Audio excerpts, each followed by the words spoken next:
வணக்கம் ஐயா, நான் ஜோதிடர் அம்பிகா சேலமேச்சேரி. என்னோட கேள்வி கால அதாவது சர்ப்ப கிரகங்களை பற்றினது. இரு ஆதிபத்திய வீடுகளில் ராகுவோ கேதுவோ இருந்து தசை நடத்தும் பொழுது ஒரு வீட்டில் சுபகிரகத்தோடு சேர்ந்து தசை நடத்துது, இன்னொரு வீட்டு பலனை பிற்பகுதியில் செய்யும்ன்றது ஜோதிட விதி. அந்த இன்னொரு வீட்டில் பாவகிரக தொடர்பு அல்லது பாவகிரகம் இருக்குது அப்படிங்கிறப்போ இந்த வீட்டு சுப பலனை இந்த வீட்டில் இருக்கும்போது செஞ்சுட்டு அடுத்த வீட்டு பாவ பலனை எப்படி செய்வார், எவ்வளவு தூரம் செய்வார் அப்படிங்கிறத நீங்கள் ராகு கேதுக்களுக்காக சுபர் பாவர் வீட்டில் அப்படின்ற மாதிரி சொல்லுங்கள். நீங்கள் அம்மா என்ன கேட்குறீங்கன்னா ராகுவோட குரு சேர்ந்துருக்கிறாரு, கேதுவோட சனி சேர்ந்துருக்கிறாரு அப்படி கேட்குறீங்களா? இல்லைங்க ஐயா, ரெண்டு ஆதிபத்திய வீடுகளில் ஒன்றில் குரு ராகு சேர்க்க, இன்னொன்றில் பாவகிரகம் இருக்குது பார்க்குது அப்படியே ஒன்று. இதையும் நான் வகுப்புகளில் நிறைய எடுத்துருக்கிறேம்மா. சகோதரி கேட்கின்ற கேள்வி, இரு ஆதிபத்திய வீடுகளில் ஒரு வீட்டில் ராகு குரு சேர்க்கை இருக்குது, இன்னொரு வீட்டில் பாவர்கள் இருக்கிறாங்க. இப்படி வச்சுக்கலாமா? ரிஷப லக்னம் ரிஷபம் துலாம் அப்படின்னு வச்சுக்கலாம். துலாத்தில் ராகு குரு இருக்கிறாரு, ரிஷபத்தில் செவ்வாசனி இருந்தால் என்ன பலன் நடக்குன்னு கேட்குறீங்க. அந்த இருக்கிற பாவக பலன் கெடும், அவ்வளோதான். நீங்கள் கேட்குற கேள்வியை நான் இப்படி விரிவாக சொல்கிறேன். ரிஷபம் துலாம் ரெண்டும் சுக்கிரனுடைய வீடுகள். துலாத்தில் குரு ராகு இருக்கு. அப்போ அந்த இடத்துல துலாத்தில் குரு ராகு இருந்தால் ராகு தசையில் சுக்கிரனுடைய காரகத்துவங்கள் குருவின் ஆதிபத்தியம் காரகத்துவத்தோடு கலந்து நடக்கும். பொதுவாக இன்னொன்னையும் சொல்லிடுறேன், எந்த வீட்டிலையும் எந்த கிரகத்துடைய வீட்டிலையும் செவ்வாய் சனி ராகு 3 இருக்கக்கூடாது. அந்த கிரகத்தினுடைய காரகத்துவங்கள் உங்களுக்கு கிடைக்காது. நீங்கள் கேட்ட கேள்விக்குரிய கிளை கேள்வி. ஜோசியமே மகாபாரதம் மாதிரி தான். ஒரு கதை போய்கிட்டே இருக்கும்போது அதுக்குள்ளே ஜனமே ஜெய மகாராஜா கேளுமையா அப்படின்ட்டு இன்னொரு கதை ஆரம்பிக்கும். அதே மாதிரி இப்போ நீங்கள் கேட்ட கேள்விக்கு இன்னொன்றுக்குள்ளே வந்துடலாம். மேஷத்தில் விருச்சிகத்தில் குருராக இருக்குன்னு வச்சுக்குவோம். மேஷத்தில் செவ்வாய் சனி இருந்தால் அங்கே மேஷத்தில் ஆட்சியாக தான் இருக்கிறாரு. செவ்வாயுடைய 3 வீடுகளும் கிட்டத்தட்ட பாதிக்கப்பட்டதாக அர்த்தம். எந்த ஒரு கிரகத்தினுடைய இராதிபத்தியம் உள்ள கிரகத்தினுடைய வீடுகளில் செவ்வாய் சனி ராகு 3மே இருந்தால் இந்த மாதிரி இருக்கும். அப்படி இருந்தால் அந்த கிரகத்தினுடைய காரகத்துவங்கள் உங்களுக்கு முழுமையாக கிடைக்காது. இந்த வீட்டில் தொல்லைகள் இருக்கும், கடனால் பயங்கர தொல்லைகள் இருக்கும். இதுலேயும் ஒரு 6ஆம் இடத்து நுணுக்கத்தை சொல்லியிருக்கிறேன். 6ஆம் இடத்துல தனித்த ஒரு பார்வை சேர்க்கை தொடர்புகள் இல்லாத போது மட்டும் கடனற்ற நிலைமை இருக்கும். அல்லது கடன் கொடுத்தவன் செத்து போவேன், அல்லது கடன் கொடுத்தவன் கேட்கறதுக்கு பயந்துக்கிட்டு கம்னு இருப்பான். ஆக இப்போ அம்மா நீங்கள் கேட்ட மாதிரி ஒரு வீடு 2 ஆதிபத்திய வீடு அதிக பாவத்துவத்தை அடைந்தால் ஒவ்வொன்றுக்கும் தனித்தனி விளக்கங்கள் இருக்கின்றன. இந்த அமைப்பின் அடிப்படையில் சுபர் வீடுன்னு எடுத்துக்கிட்டால் அது இதே நேரம் இந்த சுக்கிரன் நீச்சம் இல்லாமல் உச்சமாக இருந்தால் வேற பலன் நடக்கும். புரிஞ்சிருச்சா? நன்றி. புரியலன்னா கேளுங்க.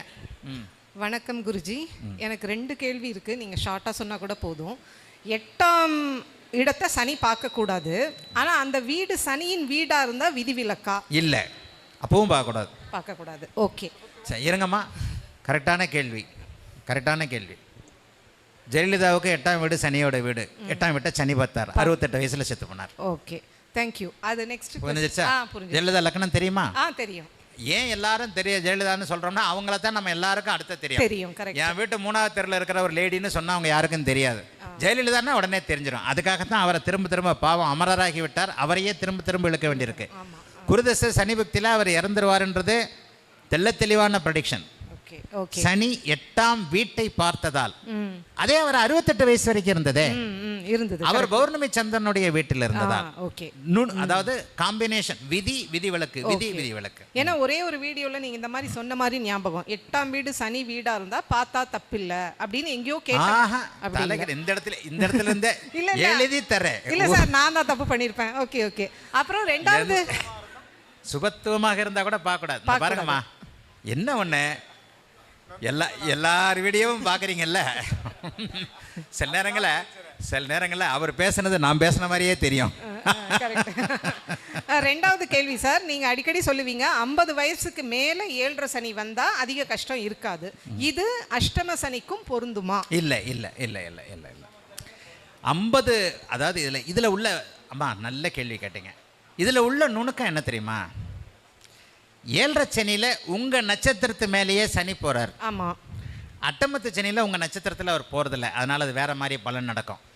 7.5 சனின்றது 7.5 சனின்றது 2ஆம் சுற்றில் வந்து மன அழுத்தங்களோ காதல் தோல்வி, ஆனாலும் காரக தீமைகள் இருக்கும். Okay okay. 7.5 சனியில் சுக்கிரதசை நடக்குது. ரேவதி நட்சத்திரம், உத்தரத நட்சத்திரம், சுக்கிரதசை. என்னம்மா வீட்டுக்காரர் நினச்சி அழுதுகிட்டே இருக்கிறீங்களான்னா பதிலே சொல்ல மாட்டாங்க, ஓன்னு அழுவாங்க. ஓகே. என் வீட்டுக்காரருக்கு ஏற்ற வீட்டு பொண்ணை பார்க்குறாரு, அவரை பார்க்குறாரு, இவரை பார்க்குறாரு, என் வீட்டுக்காரருக்கு அப்படியாச்சு இப்படியாச்சுன்னுவாங்க. ஓகே. அந்த காரகத்தின் அடிப்படையில் சர்வ நிச்சயமாக மன பாதிப்புகள் இருக்கும், வயசுக்கு ஏற்றாற் போல. ஓகே. 50 வயதுக்கு மேலே ஓரளவுக்கு 20 வயதில் இருந்த நீங்கள், ஆமாம், ஒரு பெண் 20 வயதில் காதல் பண்ணுறார், 50 வயதில் அவர் காதல் பண்ண முடியாது. கரெக்ட். அப்போ அந்த வயது வித்தியாசம் வந்துடுது. 20 வயதில் இருந்த இல்லாத மெச்சூரிட்டி 50 வயதில் வந்துடுது. ஓகே. ஜோதிடத்தில் ஓரளவுக்காவது ஞானம் இருக்கும் பொழுது அந்த செகண்ட் 2வது சுற்று அமைப்புகள் கண்டிப்பாக தெரியும். ஓகே. வயதிற்கேற்றாற் போல பலன் நடக்கின்றதையும் இதை சொல்லலாம். ஆனால் அஷ்டம 7.5 சனியில் எதிர்பார்த்து நம்மளே போய் மாட்டிக்குவோம் திமிர்த்தனமா. ஓகே. அஷ்டம சனியில் எதிர்பாராதது நடக்கும். ஓகே. 7.5 சனியில் பண இழப்பு நடக்கலாம். ஓகே. அட்டமத்து சனியில் உயிரிழப்பு நடக்கும். ஓகே. இழந்த பணத்தை நம்மளால ரெக்கவர் பண்ண முடியும். இறந்து போன அப்பாவை அம்மாவையும் நம்ம திரும்பி கொண்டு வர முடியாது. கரெக்ட். இப்போ என்னுடைய அட்டமத்து சனியில் என்னுடைய சகோதரன் இறந்தார். அது வந்து ஒண்ணுமே பண்ண முடியாத இழப்பு. ஆமாம், கரெக்ட். அட்டமத்து சனியில் உயிரிழப்புகளோடு அவமானங்கள் போன்ற அமைப்புகளோடு பண இழப்புகள் கண்டிப்பாக இருக்கும். ஓகே. 2ஆம் சுற்று அம்மா, நான் வந்து இதை ஏன் இவ்வளோ தூரம் அடித்து சொல்கிறேன்னா, ஒரு 30 வருஷம் சுத்த பார்த்துட்டேன். ஆமாம் ஆமாம். போன 30 வருஷத்துக்கு முன்னாடி மீன ராசியில் உத்திரட்டாதி நட்சத்திரத்தில், இன்றைக்கும் கேளுங்க, இதில் விருச்சிக ராசிக்காரங்க இருக்கிறீங்க, 2015, 16, 17 எப்படி இருந்தது? அவ்வளோதான். அந்த பாருங்க, ஐயோ பா 2010 சிரிக்காதீங்க, 2015. ஆமாம், துலாத்துக்கெல்லாம் 2012 அப்படித்தான் இருக்கும். அதனால 2ஆம் சுற்று அப்படிங்கிறது ஒரு மெச்சூரிட்டி பருவத்தை கொடுத்துறதுனால 7.5 சனி என்பது வாழ்வியல் அனுபவங்களை கொடுக்கக்கூடியது என்பதால டீனேஜில் 18, 19, 20, 25க்குள்ளே இருக்கும்போது வந்த ஜன்மச்சனி 7.5 சனி வாழ்வியல் ரீதியிலான பெண்கள் ஆண்கள் சார்ந்த அமைப்புகளில் காதல், பிரேக்கப் அது போன்ற அமைப்புகளையும், ஒரு தொழிலை சரியாக செய்ய முடியாத இம்மெச்சூரிட்டி அமைப்புகளையும் அது செய்யும். ஓகே. ஒரு வேலையை ஸ்டாண்டர்டாக வச்சிருக்க முடியாது, வேலையை விட்டுருவோம். ஓகே. தொழிலை ஆரம்பித்து தொழிலை செய்ய முடியாமல் அதை கை விட்டுருவோம். ஓகே. அப்பா தொழில் வச்சு கொடுப்பாரு, இது பண்ணிடுவோம். ஆனால் 7.5 சனியில் கல்யாணம் நடக்கும். அது தெரியும். அதெல்லாம் ஒன்றும் சரியாகாது. மாமனார் சோறு போட்டுருவார். ஓகே. மாமனார் கண்டிப்பாக, ஏன்னா பொண்ணை கொடுத்துட்டாரு அவர், ஓகே. அதனால சோத்தை போட்டுருவார். அதுல எல்லாம் பிரச்சனைகள் வராது. ஆனால் அட்டமத்து சனியில் உயிரிழப்புகள், பண இழப்புகள் தசாபக்திகளுக்கு ஏற்படும். ஓகே.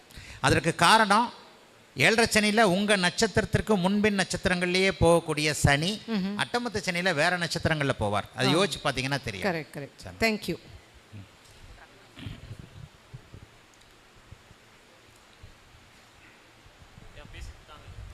குருஜி வணக்கம். குருஜி, இப்போ இங்கே ஒரு அம்மா கேட்டாங்க, இப்போ ரிஷப லக்கணத்துக்கு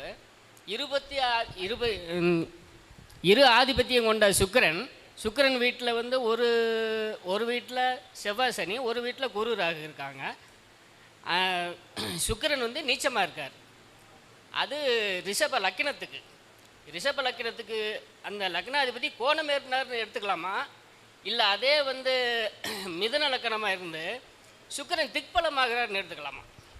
சுக்கிரன் திக்பலமாக இருக்கிறதையும் தான் எடுத்துக்கணும். எந்த ஜாதகத்துக்கும் முதல்ல பார்க்க போகிறது, ஐயா இப்போ நீங்கள் இருக்கிறீங்க, உங்களை நான் எங்கே பார்த்து பேசுகிறேன்னா உங்கள் முகத்தை பார்த்து தான் பேசுகிறேன். உங்கள் கையவோ காலையோ பார்த்துட்டு நான் பேசுகிறதில்ல. அப்போ நீங்கள் என்பது உங்களுடைய முகம், உங்கள் எல்லாரும் முகத்தை பார்த்து தான் பேசுகிறோம். நம்மளை குறிக்கிறது இந்த முகம் மூல சம்மந்தப்பட்ட விஷயந்தான். லக்கணம் தான் முக்கியம், லக்னாதிபதி தான் முக்கியம். லக்னாதிபதியை பார்த்து தான் அடுத்து என்ன நடக்க போகிறதுன்றதை கணக்கு போடணும். லக்னாதிபதின்ற அமைப்பில் நான் பாதிக்கப்பட்டுருச்சுன்றதை ரிஷப லக்னத்தில் அது வாழ இல்லாதவர்னு சொன்னேன்.